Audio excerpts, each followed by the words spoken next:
नमस्कार दोस्तों, आज की हमारी कहानी है गुरमीत का ढाबा। राजेश ने भोजन करने के बाद टेबल पर ढाबे के कर्मचारी का इंतजार किया, लेकिन बिल ना मिलने पर वह सीधा काउंटर पर पहुंच गया। काउंटर पर लगभग 60 वर्ष के गुरमीत जी ने उसे गौर से देखा। लगता है आप यहाँ नए आए हैं, गुरमीत जी ने पूछा। अंकल, मैंने आज ही यहाँ इस राइस मिल में मैनेजर के पद पर ज्वाइन किया है।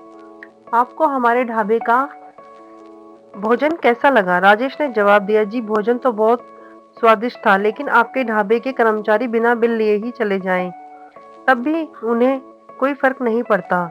उसकी बात सुनकर गुरमीत जी मुस्कुराए, लेकिन कुछ बोले नहीं। राजेश ने अपनी बात पूरी की, आप मुझे ही देख लीजिए, भोजन करने के बाद मैं काफी देर तक इंतजार कर रहा था कि कोई बिल लेकर आए, लेकिन कोई नहीं आया, इसलिए मैं खुद ही काउंटर पर बिल चुकाने आ गया। राजेश ने अपनी जेब से बटुआ निकाल लिया। बेटा, असल में मेरे ढाबे का नियम है कि यहाँ भोजन करने वालों को कोई बिल नहीं दिया जाता। गुरमीत जी बोले, मैं कुछ समझा नहीं। राजेश ने कहा, यहाँ भोजन करने वाला हर ग्राहक खुद आकर काउंटर पर अपना बिल चुका जाता है। गुरमीत जी ने समझाया, लेकिन अंकल पता कैसे चलेगा कि भोजन का बिल कितना हुआ? आपके यहाँ तो कोई मेन्यू कार्ड भी नहीं है। राजेश ने पूछा। बेटा, मेन्यू कार्ड की कभी जरूरत ही नहीं पड़ी, क्योंकि यहाँ भूखे लोग आते हैं।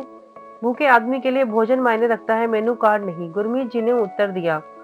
अंकल, मेरे भोजन का बिल कितना हुआ? राजेश ने पूछा। मात्र 5 रुपए, गुरमीत जी बोले।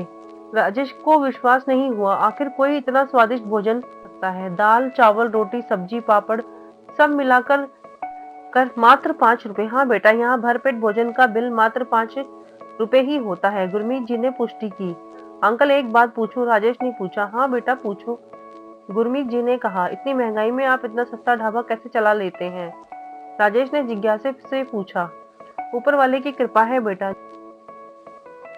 वह सब यहीं छोड़कर जाना है, फिर क्या सस्ता और क्या महंगा, गुरमीत जी ने समझाया। राजेश ने मजदूरों की ओर देखा, फिर पूछा, अंकल, इतना सस्ता भोजन खिलाने के पीछे कुछ तो वजह रही होगी। हाँ बेटा, वजह तो है, गुरमीत जी ने कहा। देखो, इन मजदूरों को जितनी भारी अनाज की बोरियां वे उठाते हैं, उनकी दिन भर की कमाई उतनी नहीं होती। अपने परिवार का पेट भरने की कोशिश में ये खुद भूखे रह जाते हैं। आप सही कह रहे हैं अंकल, अगर हमारी राइस मिल के बगल में नहीं होता तो शायद मैं भी भूखा ही रह जाता, राजेश ने कहा।